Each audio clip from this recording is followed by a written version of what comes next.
And we'll start by rising and saying the Pledge of Allegiance to the flag. Pledge allegiance to the flag of the United States of America and to the republic for which it stands, one nation, under God, indivisible, with liberty and justice for all. All right. The district mission and vision statement is promoting lifelong learning through real-world experience. Please call the roll and establish a quorum. Dominic? Here. Fields? Here. McConnell? Here. Silva? Here. Fisher? Here. Okay, approval of agenda. I move to approve the agenda. My second. Motion by John, second by Bonnie. Please call the roll. Dominic? Aye. Fields? Aye. Silva? Aye. McConnell? Aye. Fisher? Aye. Okay, open forum.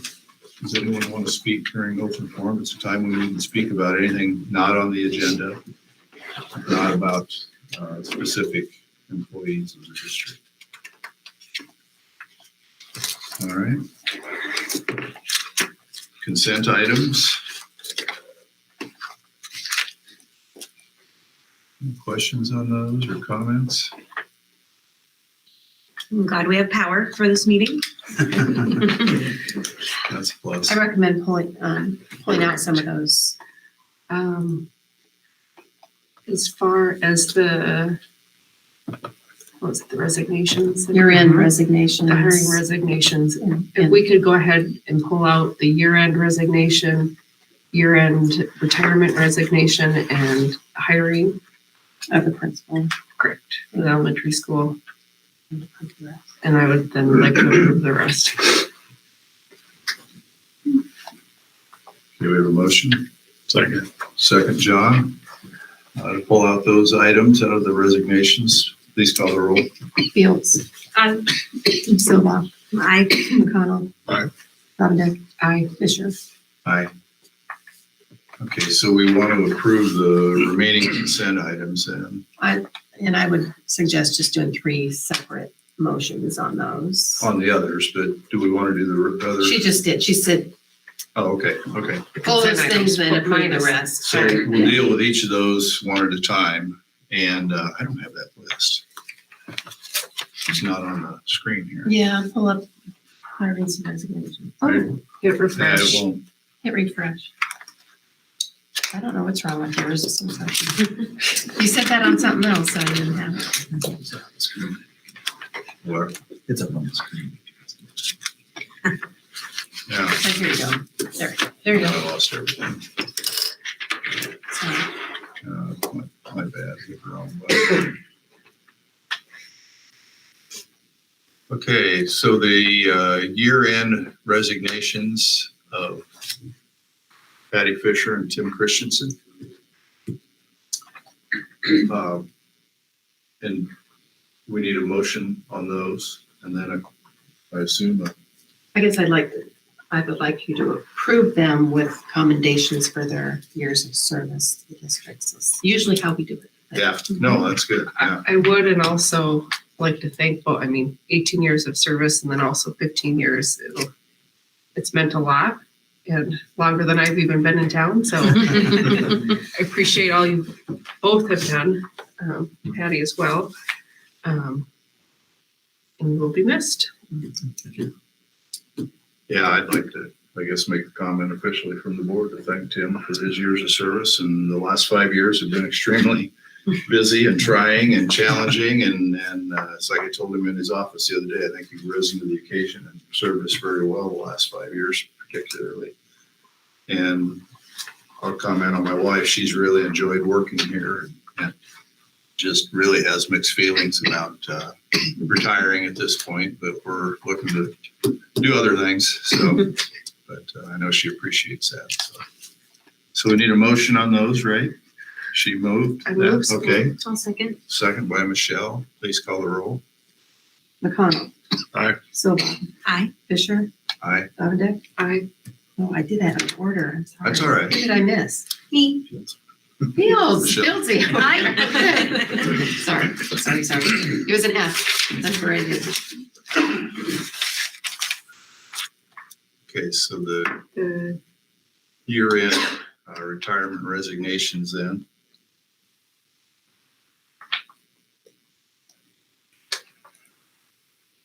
again, Need a motion on those. so move and to again commend all those for their years of service and very impressive. It's hard to see so many good years go. And I'd second.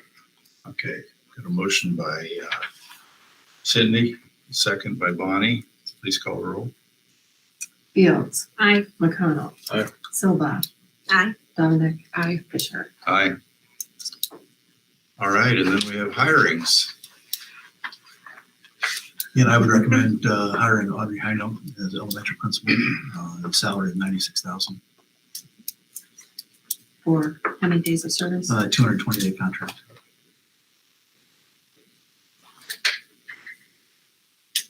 I so move. I'll second. Okay. We have a motion and a second. Please call the roll. Dominic, I Silva, Aye. Fields, Aye. McConnell. Aye. Fisher. Aye, and congratulations, Audrey. Yeah. Welcome. Yeah, I'm sure you'll be a great addition to our administrative team, so thanks. All right.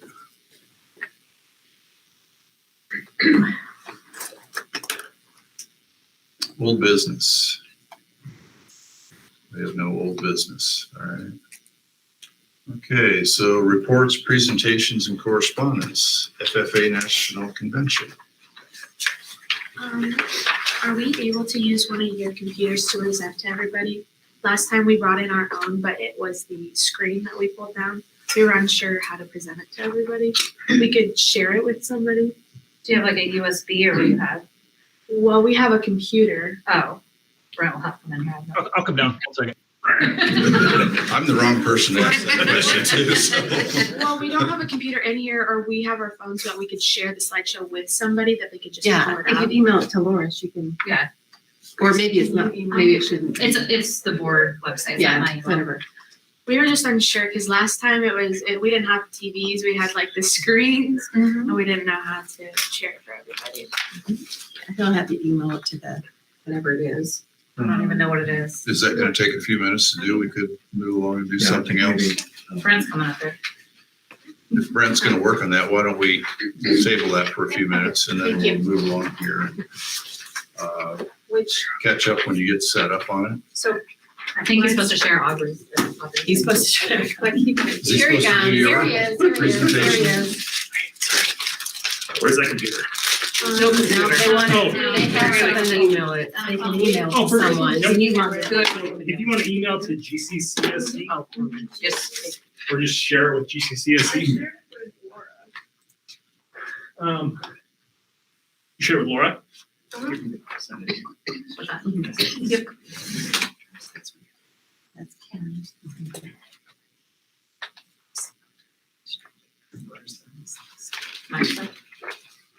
You mean like future leaders. Is the math one ready to go? already? Should we just do that while you're setting that up? We'll do the second item here on new business, and then when you get that set up, then we'll be ready to go then. Or do you need to be on screen? Oh, Well, you well, probably have the presentation, actually. Do they have the no? I have no idea. It's on.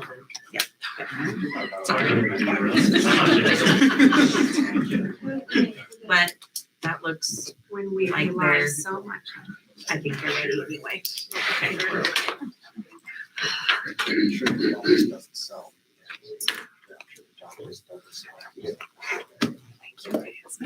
No. They're even attending. We can wherever. Sure.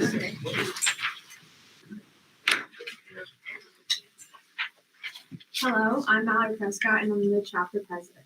I'm Grace Ferris and I'm the chapter's treasurer. I'm Allison Fields, I'm Shaylin Woodley. And I'm Cody Stevenson. and we are 5 of the 10 members that went to National Convention in Indiana at Indianapolis. The National FFA Convention and Expo is all about growing the next generation of leaders. No matter where you are in FFA, you'll find inspiration and direction to become a leader and influencer, ready to make an impact. Another purpose is to of the trip is to gain leader insight to other operations within the agriculture industry. While on the trip, members are encouraged to meet and collaborate with other FFA members from around this country. Members get to experience all the action that FFA has to offer, and all while having fun. Okay, one of the first tours we went on was Fair Oaks in Fair Oaks, Indiana. While on our tour, we got to tour the robotics dairy farm facility where the whole process was performed by robots. The cows were even trained to milk themselves, go into the robotic machines whenever they wanted to be milked. When we toured their pig facility where they had pigs almost at every stage of life, including pig born that very day. Also while we were there, we witnessed a cow giving birth. The next tour we went on was Claiborne Farms in Paris, Kentucky. Claiborne is a thoroughbred horse breeding operation that breeds horses for races like Kentucky Derby. Claiborne was also the home of Secretariat, where we went to visit his grave. While there, we went to see horses that were worth up to $80 million. Additionally, we got to learn all about the history of Claiborne Farms. And then we decided to take a fun night and do some bonding as a chapter and get to know other members of different chapters. We raced go-karts, we did mini golfing, and virtual reality games. It was a really fun way to interact with our FFA members and other FFA members in different chapters. And then Hallway Feeds. The last tour we went on was the Hallway Feeds. They are a family-owned business that only specializes in manufacturing horse feed. They also have multiple kinds of feed that they sell, and some has even been sent over to China for their Olympic horses. We got to spend one of the days at the actual convention and expo in downtown Indianapolis. We got to listen to the Fancy Lady Cowgirl as a keynote speaker of the convention. We got to attend many workshops to help strengthen our skills within FFA, and we walked around the expos, trailing with colleges and other agricultural businesses. We as a chapter would like to say thank you for allowing us to go. It is such an experience for us to attend. Thank you.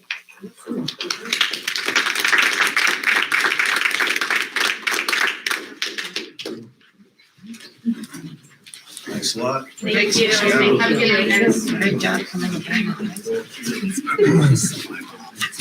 The advisor such and show up anyway. And run back and do your stuff, I think is what he was doing. Yes, he does. So, okay, can I get started? Sure. Is that okay with you? Yeah.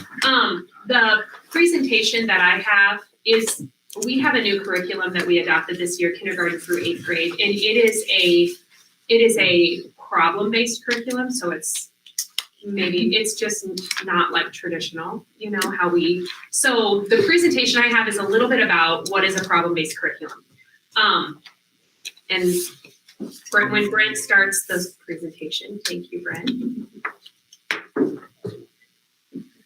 Okay, so the first slide just talks about learning math by doing math. Okay, that is really the idea behind is it fine if I stand up? Sorry, I was like on coffee, I feel like I want to stand up. So the kids are they're solving a lot of problems and using math to solve their problems. Okay, that's exactly what you do in your job. It's what we do in our jobs is we solve problems and use math to do that. So that's what we're doing. All right, Brent, next slide. He said, you're gonna have to tell me. So what is a problem-based curriculum? It's kind of small. I'll read it to you guys. Learn math as a result of solving problems. The ideas are the outcomes of the problem-solving experience rather than the elements that must be taught before problem solving. A problem-based instructional framework supports teachers in structuring lessons, so students are the ones doing the problem solving to learn the mathematics. So, like when I learned, when I was learning math, and when many of us were learning math, it was, here is the process that we're going to follow. Here are the steps we're going to take. Now you're going to go practice it. With it being problem-based, it's a little bit, I don't want to say backwards, but kind of the opposite of that. Like, here's the problem. How would you go about solving this problem? Do you understand what the problem is asking you to do? And give it a try. Give it a try. Go figure out, try to solve it. And then we'll give you a little bit of a chance, some time to do that. And then we're going to discuss how, we're going to discuss what you guys did to solve that problem. And not everybody solves it the same way, but there's more than one right way to solve a math problem. So, all right, Brent, let's go to the next slide. I put some examples, see you squinting, sorry, of something that was maybe not problem-based. Don't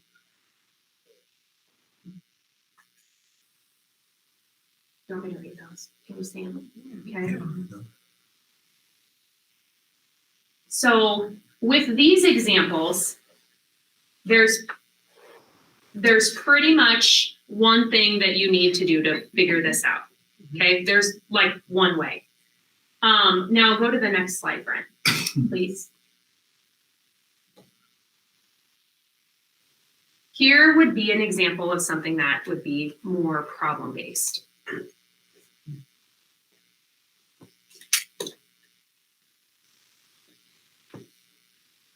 So I guess I would like you to, we can have a conversation about this, but not really a test, but do you see, what do you see as the difference? How do they compare to each other? That's my next slide, I think. Maybe. So what do you see as being the difference between the two?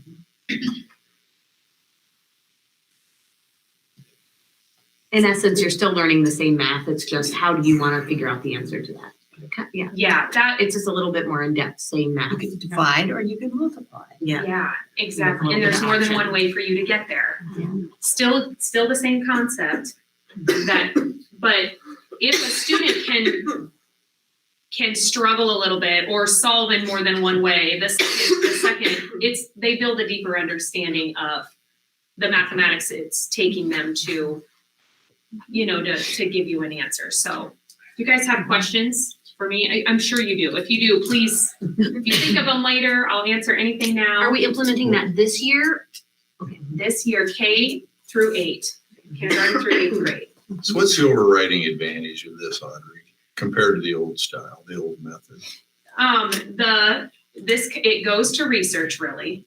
How kids learn. They learn better when they struggle a little bit with it, when they try more than one way, and when they can, make sense of what they're using the math for. Didn't they kind of do that with the old method though too? I struggled with math sometimes, and a lot of times I figured out different ways to do it than the way that was shown me, because that's the way that worked for me.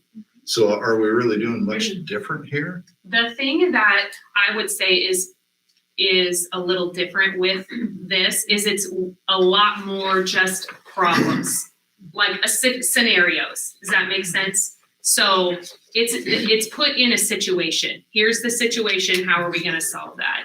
So not so much, just problems and solving. I was even asking Wesley about his math, and he's in kindergarten.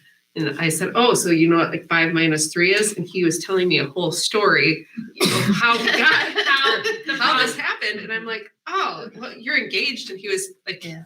Well, for them to make sense of it, I guess that it helps that when the kids can make sense of it. So just numbers, they get to that point where that starts to make sense to them, but it doesn't start off making sense to them as just numbers. Like just 5, kids don't really know what that is until they build some kind of understanding of what 5 is. How much is 5, that it's less than 10, that it's more than 2, stuff like that.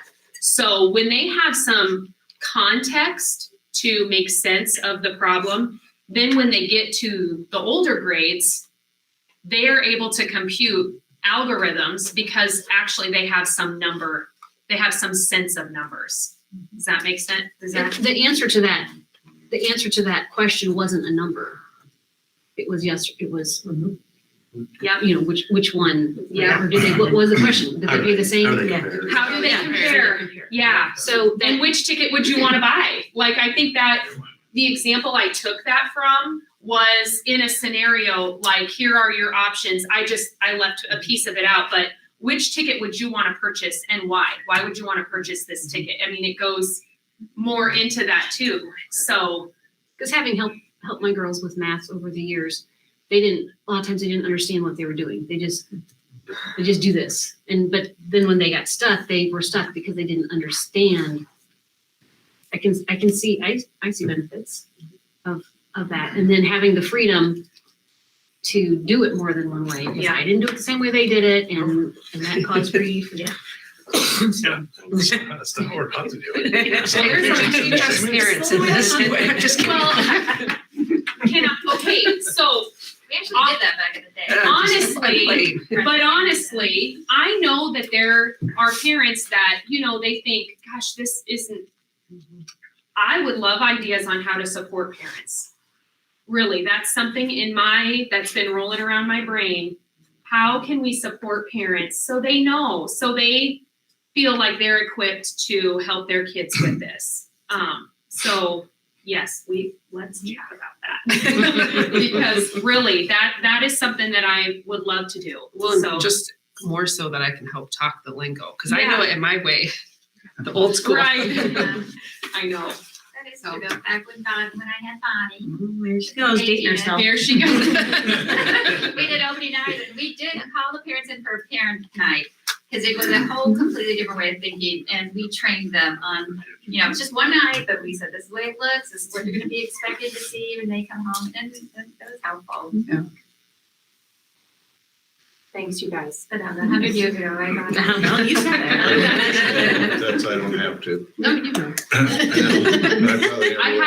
had to learn. I mean, I had to learn a lot, To teach it. Yeah. So. Interesting. So is this something we need to approve, or is this No. just a demonstration? So we know. All right. Okay, thanks, Audrey. Yeah, thank you. Thanks for your time.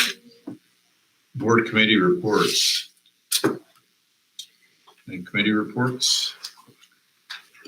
Wellness met this week. They had a fun, I would say camaraderie type fun thing in December. So they all kind of had little teams and got to do little competitions, and the winner won a meal on the teacher day on Monday. So that was good. And they talk a lot about wellness and mental health. And it was I thought it was a really good meeting Monday. I thought it was good. They have a lot of ideas and open on how to support each other and teachers, and yeah, it was nice. And Michelle's on there too, if you have anything to add. Yeah, and we discussed upcoming activities for spring, Yeah, and maybe some potential speakers. Yeah. yeah, middle school. 3 years ago, we had a mental health fair at the high school. Was it 3 years ago? Hopefully. My first year. Yeah, but we're looking at trying to do one at the middle school. We were gonna do one that year, I think, and then things fell apart.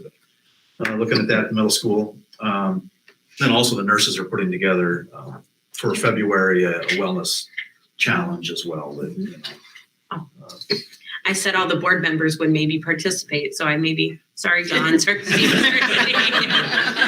did say to include us in their email because it's for mental health, and it would be good for us to be involved. Yeah, I think it's something we could all jump on bandwagon.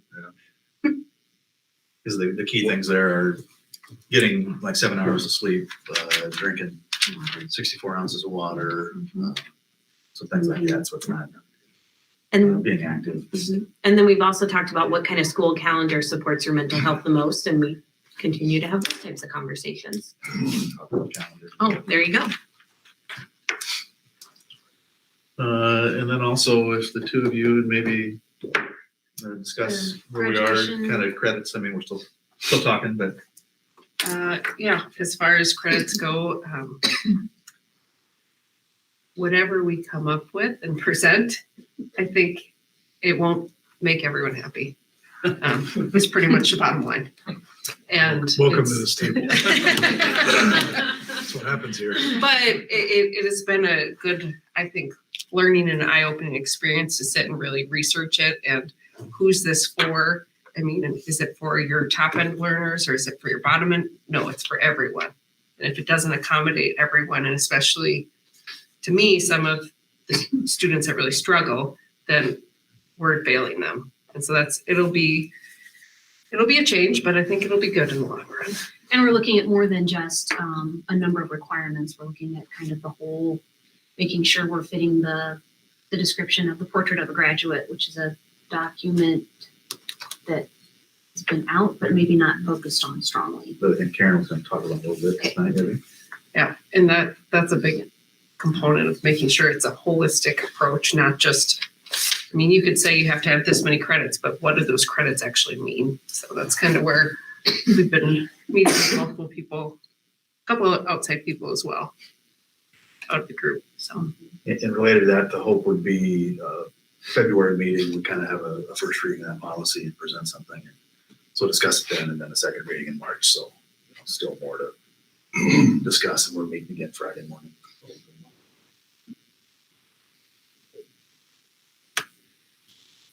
All right, anything else? Any other board committees? All right, administrators reports. Mr. Johnson? Well, starting off, our K-1 concert will now be January 31st. Will be interesting singing Christmas carols at the end of January. But, you know, illness got us there. We're still fighting illness at the elementary every day. 10 to 15 people out a day right now per staff. And just want to commend the staff for stepping up and doing what's needed, jumping in here, jumping in there, and just doing whatever needs to do to make sure that everything is running smoothly. Think of the elementary teachers Friday afternoon that they're not pulling their hair out because we will have had 3 days of indoor recess. So with the weather as cold as it is, so that's going to be fun. February though is a quiet month for us at the elementary, so not a lot going on. Really excited about Mrs. Heinold taking over as elementary principal. 5 years ago, when I twisted her arm to start down this path, it was kind of in the back of my mind that she would take over for me. So I'm really excited and happy that she did, because I know the students will be and staff will be in really good hands under her leadership. And then finally, I would like to publicly thank Tim, not only for his leadership at this time, but for his friendship.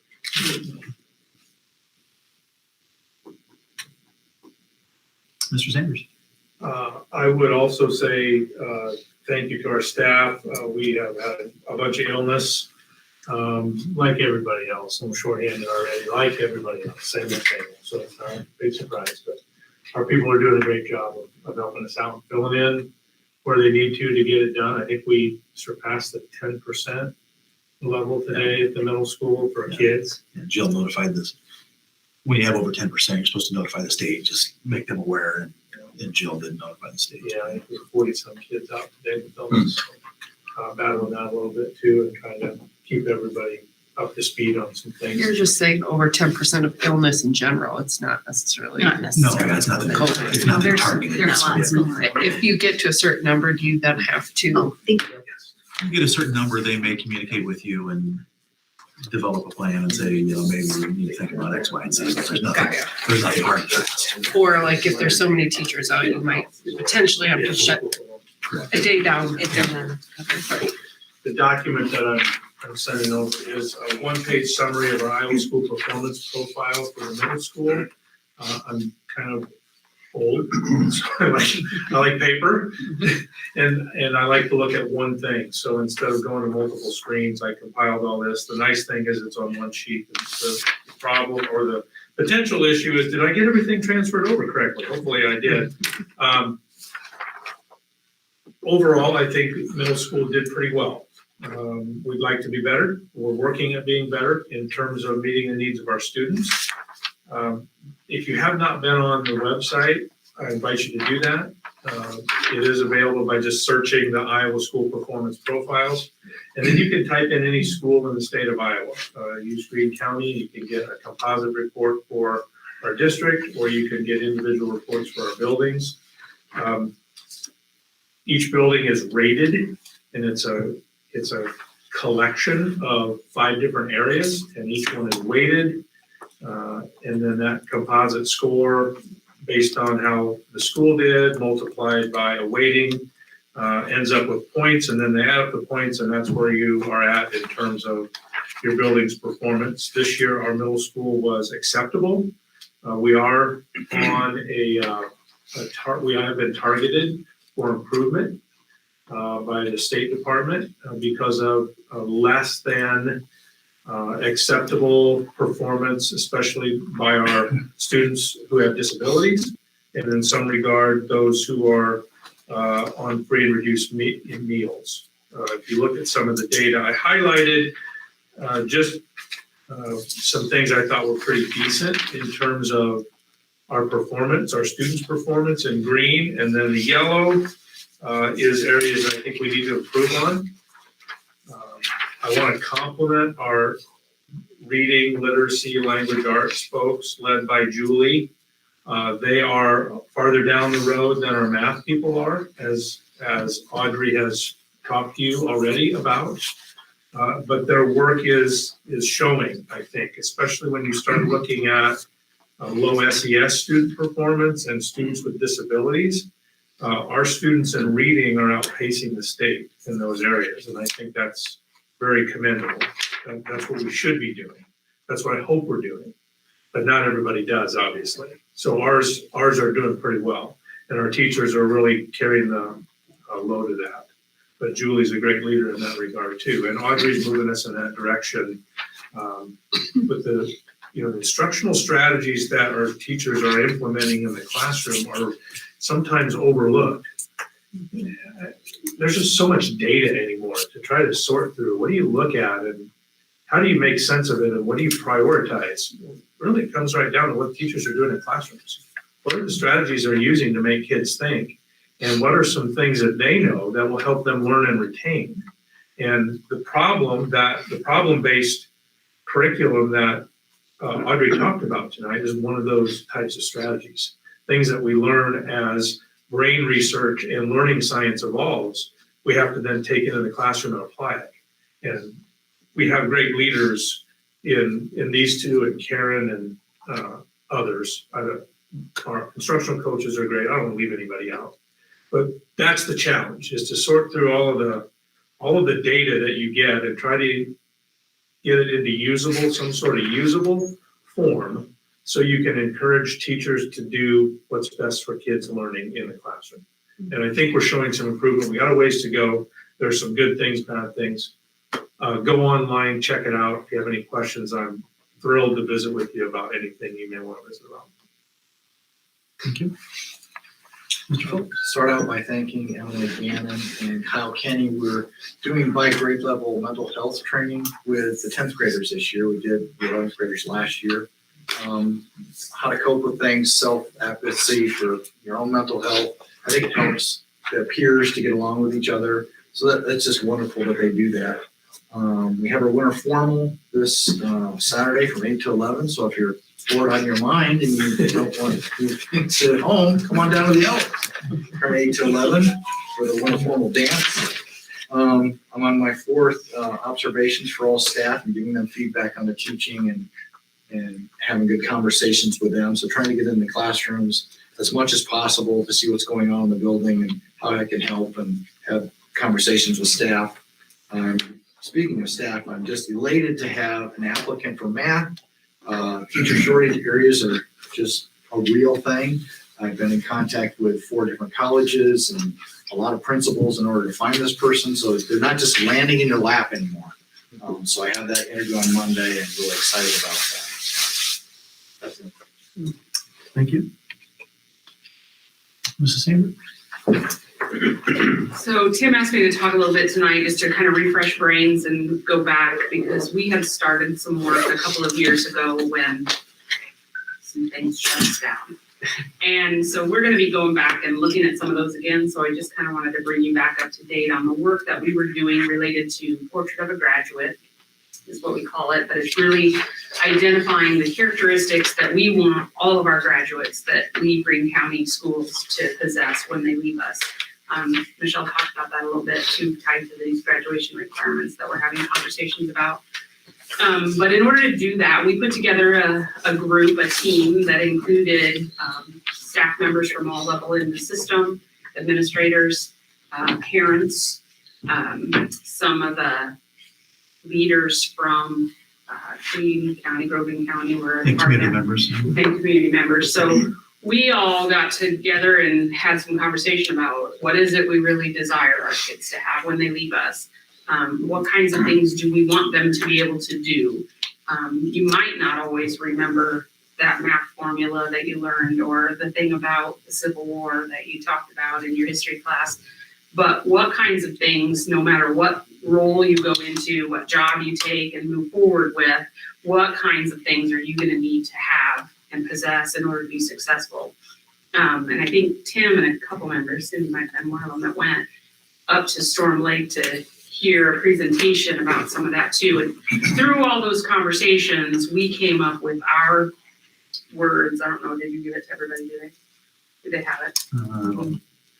Steve brought it up with if you go to district vision mission, it's on there. So our characteristics that we landed on are collaboration, wellness, critical thinking, perseverance, citizenship, innovation, and communication. So our next steps in that, we were starting to have some conversation about, so then we have to, what we need to do is step back and say, okay, when we talk about collaboration, what does that look like as a 5-year-old, as a kindergartner? What does that look like? What does that look like as an 8th grader? And then what does that look like when they leave as seniors? What do we want them to be able to do about that? What does innovation look like as a 1st grader?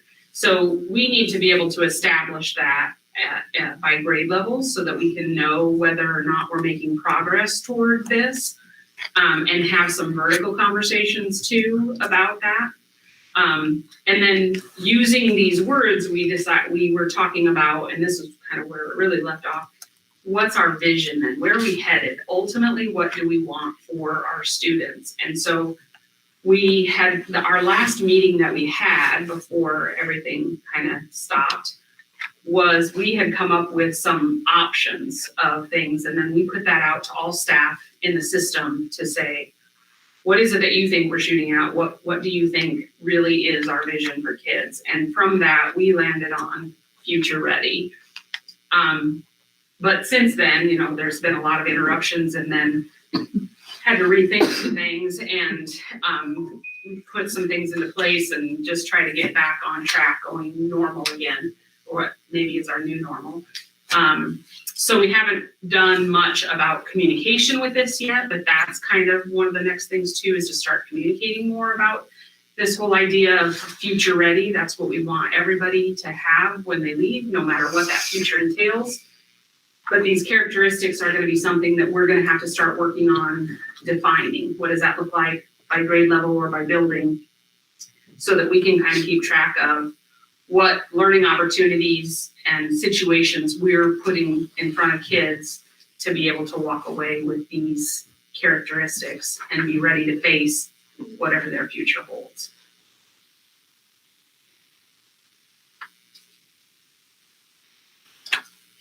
We're deep.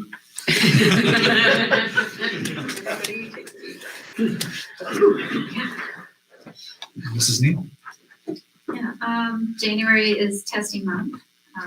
We are going to be doing a lot of it, a little bit this week and a lot next week.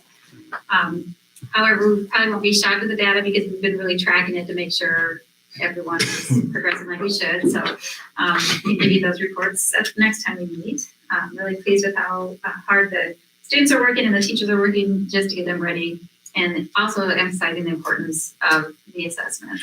Sometimes they don't. Kids don't get that yet. Then Audrey and I have been talking about summer school already, getting some ideas for that. Rick does have teachers sign up for that recently. And then Brenda Unken and I are offering the middle schoolers a class on writing in the content areas. So a ton of that, we have almost 20 teachers, 19 I think right now, that are going to be taking it for graduate credit or renewal. And it will be nice just to have that common language and kids can see that as well, the importance of writing, because writing and reading go hand in hand with that. And I'm doing lots of growth plans, but that's teacher growth plans. And then going on Scott's theme, we're doing Jingle Read at the end of January. It's going to be a little bit different because I didn't even have a Jingle Read. It's hot chocolate. We didn't have hot chocolate, so Snowball read. it's Snowball Read, and it's just going to be with the kids, and the upper kids are going to read with lower kids, and fourth graders to preschool and that kind of thing. So they'll get little flashlights and hot chocolate and books. Yeah, we finally get ours for lunch. So that's it. Mrs. Sino? Well, I don't know. Julie says it's testing month. That's what we're doing. Testing, math, screener. Right now, we have a math interventionist at the middle school, so we're excited about that. And I've worked a lot with her to, decide what skills do kids need to work on and, when can we work with them. So that's exciting, and just helping teachers with their math curriculum, supporting them again in their classrooms. So. Thank you. Mr. Gordon? Say two things I'd like to mention. Number one is last week we held our Hall of Fame, Athletic Hall of Fame reception and program on Thursday night. Chris Kernan Hagedorn, Eric Strawn, Adam Jones, and Rosemary Holden Hoyt from Scranton, and Pam Slock Sanders from East Greene were inducted. So we got, one from those two schools in, which was kind of nice. But Thursday night is always a highlight because they get up and they tell their stories and they tell the people who have impacted them. And it's just a tremendous night. Like 3 years ago, we had to skip last year, but we had a snowstorm come in. So Friday night, we didn't get to bring them in front of the basketball crowd and induct them in between games like I like to. But, we got Thursday night in again and had Old Smokies. So all was good. The second thing I'd like to mention is if you haven't been to a game or seen the video board that we have, which is, I still believe, the second largest in the state. And thanks to Greene County and Wild Rose Casino for that. But Ram Fanatic has done a tremendous job helping us to entertain with that, I guess you might say.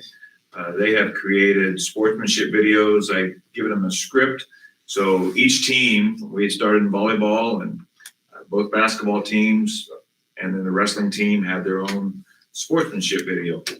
And so I give them a script, and then there's 5 or 6 different players from that would read that. I take that back. Wrestling did not have a sportsmanship video. Not that it's not important, but we just didn't have a sportsmanship video done for wrestling. So they read that video, or they have that video, and instead of us reading a statement, the kids do it, which is impactful, and you see them, and they get to do that. And then we create a hype video for boys basketball and wrestling. They did that. So we play that before introductions as well. So the Ram Fanatic class has just been tremendous in helping us put content onto that board. And it's just like watching TV. It's just a tremendous screen. And then I want to thank Heath Feline, who runs that for us at our events.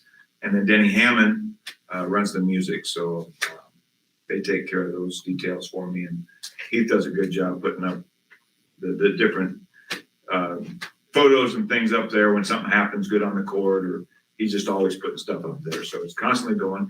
Well, the other thing that we did, part of our marketing and sponsorship stuff that I put together, Heartland Bank took advantage of that, and we created a commercial for them. So we play a commercial as well. And Ram Fanatic did that commercial, kind of sent them out to Heartland Bank, and they did that commercial. So we play that 2 or 3 times a night as well as part of their sponsorship. So that's kind of what's going on.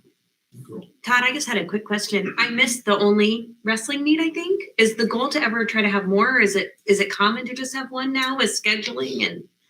A few years ago, what became popular was not duels, but triangulars and quadrangulars. So those rotate around. And so that when you're just at the mercy of that, and you try to do it ahead of time, or you look at it and figure out where you might be able to have a couple at home. Last year we had 4. This year we had 1. Okay. Next year we have 5. Okay. So it's just very random. I'll go on next how year. many you have this year, Okay. and just depends on that schedule Okay. when they all come around. Next year they all come around. Good. I'm glad that's not a normal. So Yeah, very no, good. it's not. Thank you. Yeah. Mr. Snowgren, Mr. DeLoss, not sure who the spokesman tonight is. It's cold out. Comes with its own difficulties. I mean, a lot of times in the mornings, I've ended up on a roof somewhere. We're setting a freestat or something like that. Might not have a 75-degree room in the morning, but we'll get it there. And I want to commend these two as well as Robert Stouffer. I know last Saturday morning they were pushing a lot of snow. I brought them a little breakfast, but they were pushing snow around and everything. So I really want to thank them for the work they do with that. And again, hopefully that's the only time we got to do it this year. And if I could add too, on Monday, they came back out because the high school, because we had games on Monday night, and a lot of that refrozen, and they moved it, got the sidewalks clear again, and just really appreciate that too when we have events. Good job with that. So thank you. I also want to point out that Sean goes from shorts to thermal. One day. Should have my shorts. Yeah. He's got him on under. It's gotta be cold for you. I Really. know it's cool. It's gotta be really dope, you're right. Thank you, guys. I'll echo that as well. They brought a lift over for me. What was that? Monday. To put an access point up in the elementary gymnasium. So didn't squawk or anything. Just it was there, which was awesome. That's how they. Yeah. Didn't squawk to me. It was just there when I needed it. So anyway, thank you guys. A lot of behind the scenes stuff they do that goes unnoticed. So we have 10 network switches that are end of life this summer. So luckily we have E-rates that provide 70% financing for those switches. So that's starting now. So I will be bidding out through E-rates to replace them and get them installed hopefully this summer, as long as they can provide them and can get the right price. But they're all the same model, so they all end of life at the same time. So that's what I'll be working on here this month. We also have security cameras that are a little antiquated in the elementary. We replaced them here in the middle school and we got the bond. We've got new cameras at the high school as well. So I'm going to work with Audrey this Friday to do a site survey and kind of figure out maybe what would be appropriate, what locations if we need to add more, if we need to remove. So that'll be her first, maybe not first, but one of the first elementary new principal tasks to work through that and find out what's good for campus security. So those are the 3 major things I guess I had to talk about tonight. Thank you. All right. Other reports or correspondence? Okay. I don't think so. Okay. We'll move on to new business. Pre-K program policies and procedures handbook. Scott, if you kind of address, you've got to go through every year you've got to do a report. Each year we have a desk audit through the state for pre-K. And this year, one of the things on there was the pre-K handbook. And so when you have to make a change in there, it has to be approved by the board. The change that had to be made was in the toileting procedure. We had to change basically one word. It said that it was expected that 4-year-olds come, and we had to change it to 4-year-olds are preferred to come potty trained. So one word changed, and you guys get to have the pleasure of approving it again. So I read the whole thing. Yes. I don't know why. Well, I was home with COVID for a while. So. On page 8, it still says 2010 to 2011, and I don't know if that's when this document was created. If it needs Yeah, to, probably. if it needs to stay there, or if that needs to be updated to this. I'll look at that.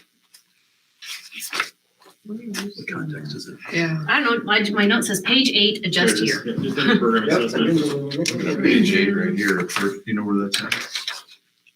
Okay, yeah, First- that just probably needs to become, that whole sentence needs to basically come out because it's now changed. And then my other question was on page 20. They were touching. Talking about return to classes after illnesses. And I just wondered if we need to be specific to COVID or if what we had in there was sufficient, or because I didn't see anything that said, follow CDC policies regarding any other epidemics, pandemics. Crazy things that happen. And I don't know. And there are broken out for chickenpox, other Right, that was the illnesses only is reason I broken thought out. that. And I don't know what the requirements are from the state regarding this document, but just as I read through it, those were 2 questions that I had. Sorry if I'm making more work. No, it's really no more work. They'll probably put that in there next year as a section they'll focus on, and then they'll tell us what to do. Okay. Really what they kind of do is each year they'll focus on different sections of the handbook and look at that, and then they kind of tell you what you need to do or not do with it. Okay.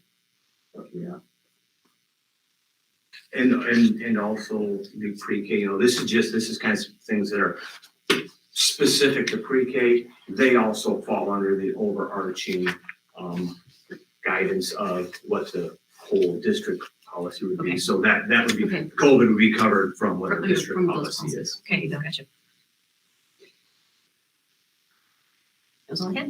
I think you deserve a prize though, Yeah. for being able to read that whole thing. All right, do we need a motion then to approve this? Michelle? So moved. Okay, I'll Cindy, second by Michelle. Please call the roll. McConnell. Aye. Silva. Aye. Fields. Aye. Dominic. Aye. Fisher. Aye. Okay.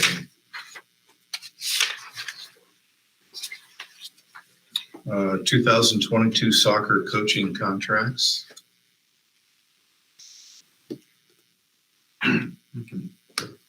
Comments, Mr. Gordon? Just gonna move Maribel Hernandez up to the head coaching position, an assistant. And we'll search for an assistant. Recommended to approve the coaches? Also move. I'll second. Okay, we've got a motion and a second to approve the 2022 soccer coaching contracts. Please call the roll. Dominic. Aye. McConnell. Aye. Silva. Aye. Fields. Aye. Fisher. Aye. Okay, 2022 softball, baseball coaching contracts.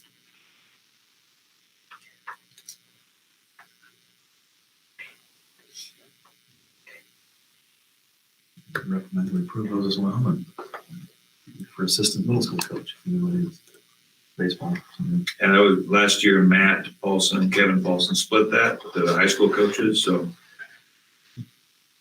we don't want to do that till we have to, so that's why it's vacant, yeah. Move to approve the baseball, softball coaches. Second.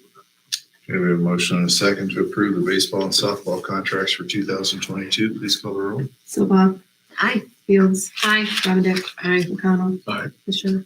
Aye. All right. The 2022-23 official calendar. We just need to set a public hearing tonight, looks like. Yeah, and just go through feedback a little bit. I had a series of what I call coffee and conversation, and I went to the elementary, middle school, and high school and just kind of discussed different calendar concepts. And then put out actually 3 calendars. How long ago I put those out? Asked for some feedback and kind of followed. There's a couple calendars that kind of got majority of the people kind of liked them. One I kind of modified. And I have since put those 2 calendars out for just a kind of generic vote. I've had 77 people have responded so far, and 75% of the people are like the calendar that you got on the screen right now. We still may have some conversations before it's actually presented at the next month, because there's, people want to see maybe a tweak here or there. Example maybe that somebody shared with me today. If you look at March, right now there's a teacher PD day on the 27th, which is a week and a day after coming back from spring break. The comment was made, would it make more sense maybe to move that back to the 20th? So it's attached to spring break. So students and families would have, it would be a consistent block there. Teachers would have to come back, but, so those are little tweaks that we may, look at making. But correct, we need to have just set a public hearing for the next meeting. All right, need a motion to set the public hearing if there's no other comments or questions about the proposed contract or calendar. And the public hearing just happens during the regular board meeting? Start the meeting, yes. Well, if that's what you want, you set it. You were setting it now. You can set it at 6:30 if you wanted to. We typically set the hearings at 5:15. Okay, so your motion needs to read, set a public hearing to discuss the 2023 official calendar for 5:15 at our next board meeting. On February, whenever it is. 16th, I believe. After Valentine's Day. That's my motion. All right. Okay, great. Second. I'll second that. Okay, we have a motion and a second to set the public hearing for the 22-23 calendar. Please call the roll. McConnell. Aye. Dominic. Aye. Silva. Aye. Fields. Aye. Fisher. Aye. Okay, first reading of the revised board policy 505.6 on early graduation. At the December meeting, and again, this happens every single year, we have need to be presented by a certain date for early graduation. We continually have, again, nobody's fault, people continually request again, and they're always approved. I don't know what you're going to do if they've got the credits to say you can't graduate. But Cindy made a comment last meeting that, if there isn't a date, then take the date out. So this is what this is essentially doing. So I move to approve this. First reading. So Do I have to actually read Approve it? the first no, reading. we'll do that. We'll do 2 readings of it. We need to approve it twice. This is the first one. Okay, we need a second. I'll second that. Okay. Motion and a second to approve the first reading of the proposed policy 505.6 for early graduation. Please call the roll. Silva. Aye. McConnell. Aye. Fields. Aye. Dominic. Aye. Fisher. Aye. Okay, fundraiser requests. There's a new one added just yesterday, I think. Would it be at the bottom? It'd be the last one, yeah. It's a government class. They'll go higher.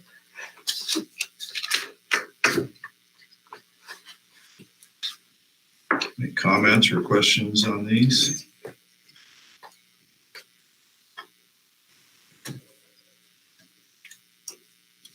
Need a motion?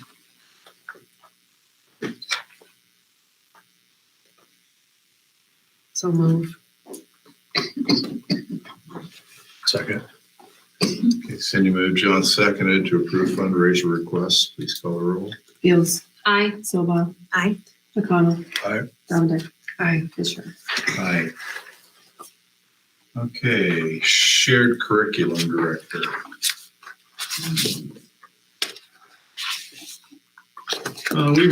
We've been sharing Karen as curriculum director with Corwith Wesley Laverne for 6 years. 6 years. Holy cow, I've never, I'd have said 3 or 4.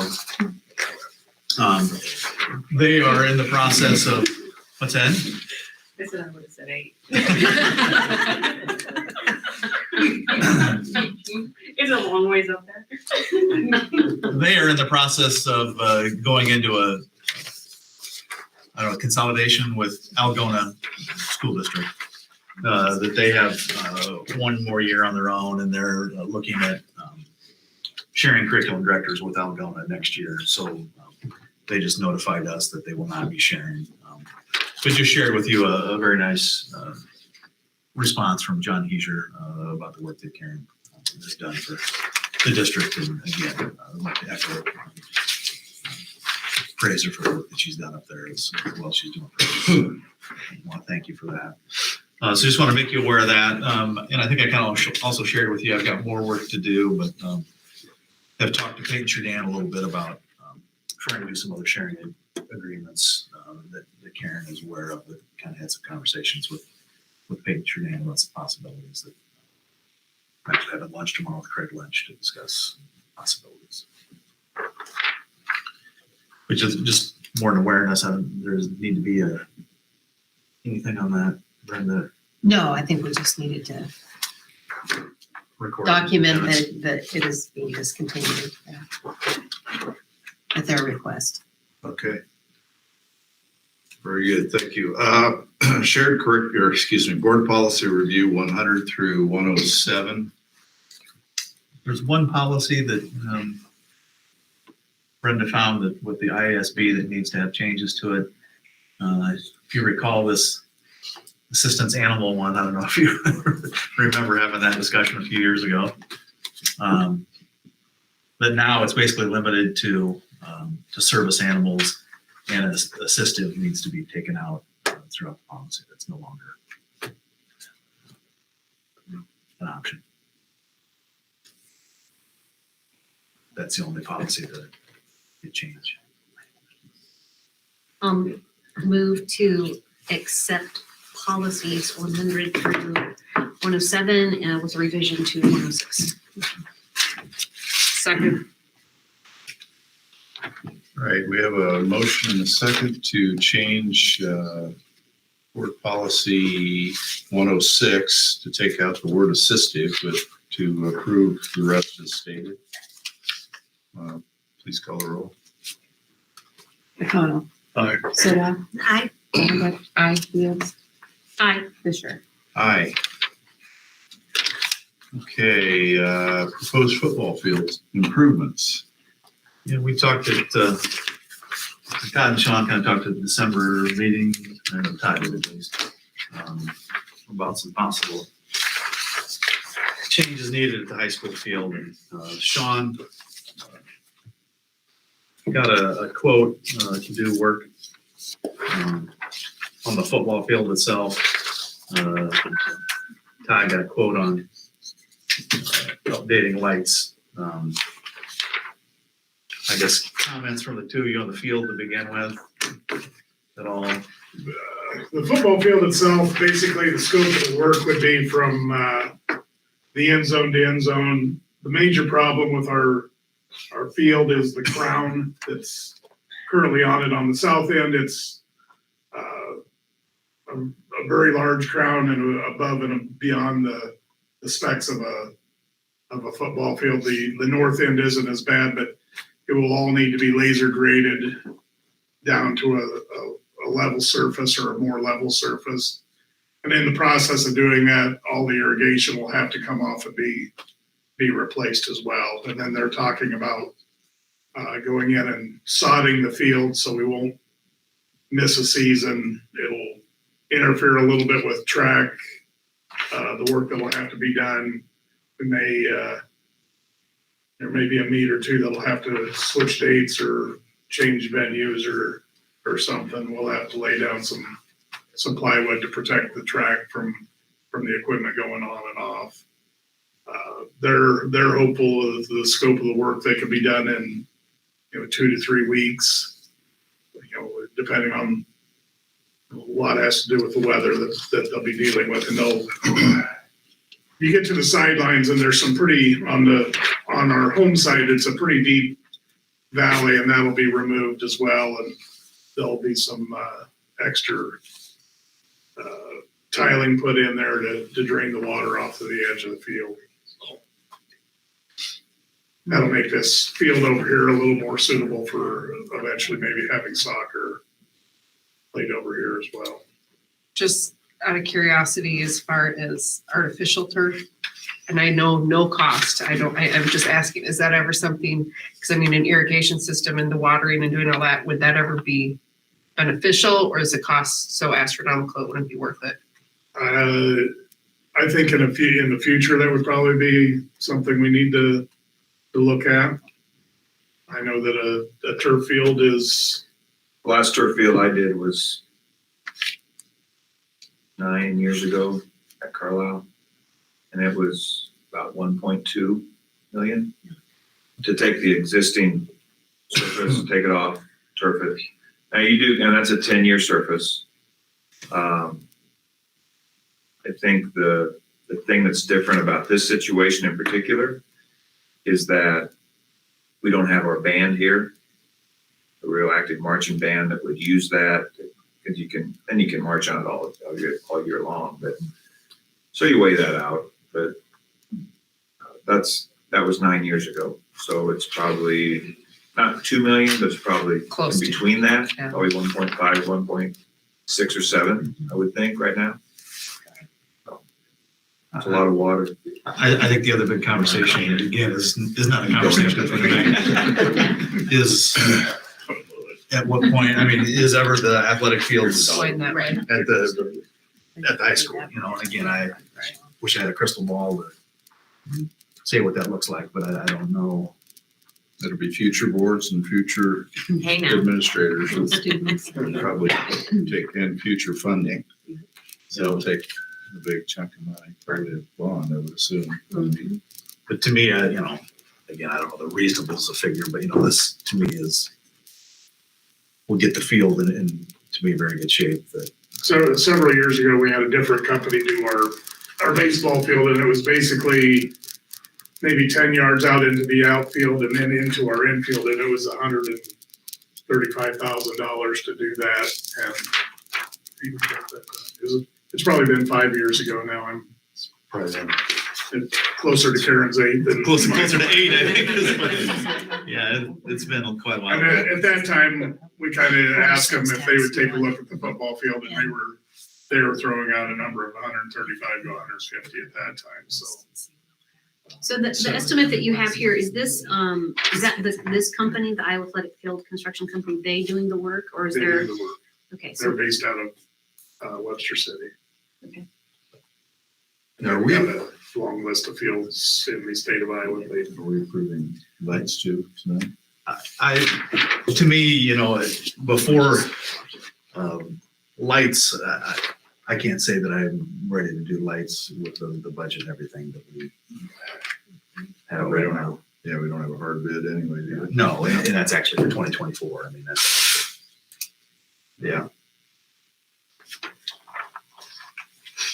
But I would recommend moving forward with this, to work on the field. All right, we have a motion. Any more questions or comments on? I would ask, what pot of money would pay for this? Couple. Couple? Yeah, fiscal plan.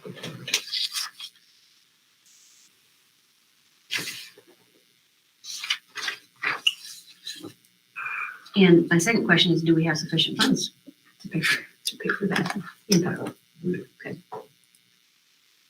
Since it wasn't highlighted as a document, we could see who's the bidder and how much is the bid.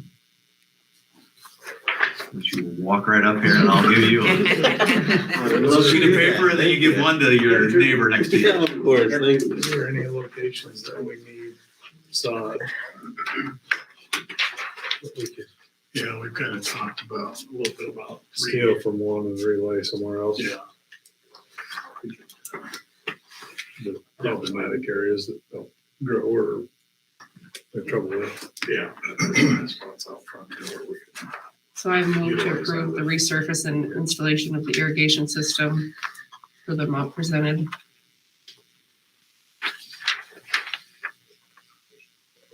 Have a second? I'll second.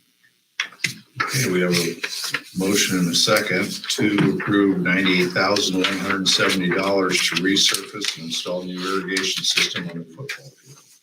Please call the roll. Silva, Aye. Fields. Aye. McConnell. Aye. Davendek. Aye. Fisher. Aye. Can I ask a quick question on that though? Do things ever go over budget, then does it just come back for the difference, or do people pretty much hold firm on their budget for school boards? If they give us an estimate, They're pretty, okay. It's different than a large construction project. Okay. It's a little different deal. If they run into something, they're gonna stop and tell you. Okay. Okay, thanks. All right, item J, SBRC request for funding related to increased PK enrollment. This is a new thing this year. And they're of course talking about it being due to COVID. So, the state has lots of funds to throw toward it. And they figured out how much people's enrollments have changed. There's more kids in pre-K this year than last year due to COVID, and our funding's behind. So this is a request for extra funds. And our amount is like $3,000 some $613.50. But you have to approve it, and I have to send in the resolution with the minutes and funding to go toward the preschool program. and again, And it's a 4-year-old preschool. and just a reminder, all these SBRC requests, we're spending money that we don't necessarily have authority to spend, so we're building our additional spending authority is what we're doing. And then we can make a determination in the spring on whether you're gonna budget for it or not, or, actually tax for the funds. I move to approve the resolution to request funding for the increased enrollment.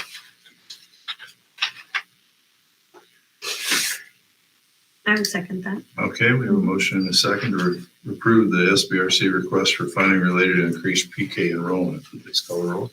Davendek. Aye. McConnell. Aye. Silva. Aye. Fields. Aye. Fisher. Aye. Okay, item K, another SBR request for consortium administrative costs. You can't usually use special ed funds for administration, but in consortium areas, you can apply for that. And it's a complicated little system, and each school in the consortium has to approve their fair share of it. So there's 2 separate ones, one for Grandwood, one for Woodward Day Academy. We need separate. I do need that separate motions, and I will actually put the exact dollar amount in those motions. So if I read this right, then, Rebecca Moss is a 0.12 FTE.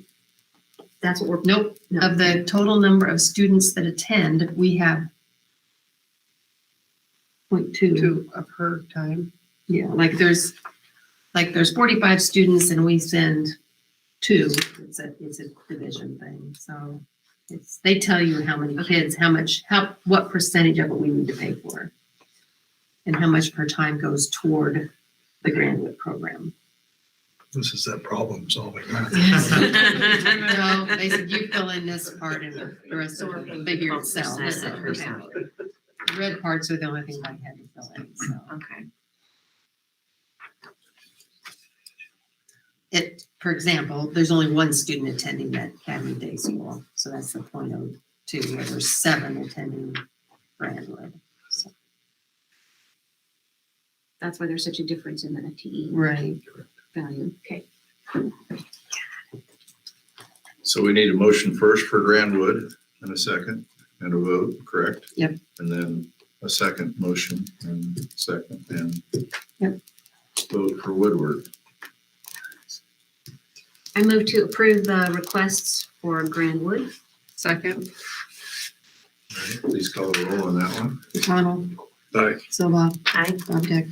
Aye. Fields. Aye. Fisher. Aye. Now Woodward. And then move to approve the request for Woodward Day Academy administrative costs. Second. Okay, we have a motion and a second for approval of SBRC request for Woodward Day Academy. Please call the roll. Silva. Aye. McConnell. Aye. Davendek. Aye. Fields. Aye. Fisher. Aye. Okay. Superintendent's report. I don't know if everybody's been following in the county. The county has a diversity project going on right now, but again, I don't know if you've read about that or followed that. They've hired a consultant, I'm not sure that's the correct name. But again, working to trying to bring more diversity and workforce to Greene County. Some of that is already, I think, paying some dividends. We've got increase in ELL students already in the district. So one thing that I'm going to be doing is probably advertising for an additional ELL instructor for next year. Just seeing what we get for applications and seeing where that goes. But I just wanted to kind of give you a heads up on, and that's something that we're going to be doing. Another thing the state just put out that on Friday there's a webinar, a grant application that I'm really excited about. Again, it's a grant, but the program that they're promoting is apprenticeships for high school students to become classroom associates is part of it, and then for classroom associates to become teachers. So we'll be looking at writing a grant for that. You know, again, the concept being try to grow on your own. If we're ever going to solve some of these shortage problems, we're going to have to grow our own and keep them here, whether it be associate or whether it be teachers. So we're going to be looking at doing that. And then the other thing that we're going to be, we'll be going through, we've got to do a comprehensive local needs assessment. That's something with CTE that we've got to do. We did one 2 years ago. We've got to do one again. So we'll be working through that. And we need to do that in order to get Carl Perkins funding. So that's another process we'll be working through with the teachers and each of them have a committee of members in the community that they consult to make sure that the things that they've got going on in their classrooms are meeting industry standards and everything. So those are just a couple things that are going on. So I just wanted to highlight those. And I wonder, in conjunction with the our goal, we're bringing more families and workforce to our area. If there's an opportunity, an educational opportunity for the community, maybe through the Career Academy or something, to have like Spanish 101 for adults outside of. We haven't had that conversation as much as we've had English. Right. Right. Yeah, we're having those conversations about additional adult ed courses. The one right now that's being advertised that excited about and encourage people to promote. They're doing a series of 3 courses about resume writing, getting job getting skills and those types of things that they're going to be working on. But yeah, they're always trying to put classes together. So I will share that one.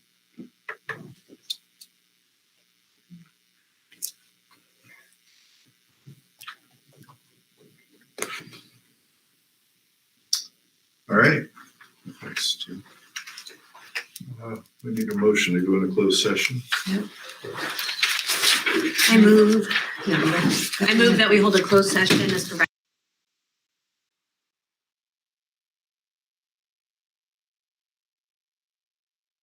Considered to prevent needless and incurable injury to that individual's reputation as that individual has requested a closed session.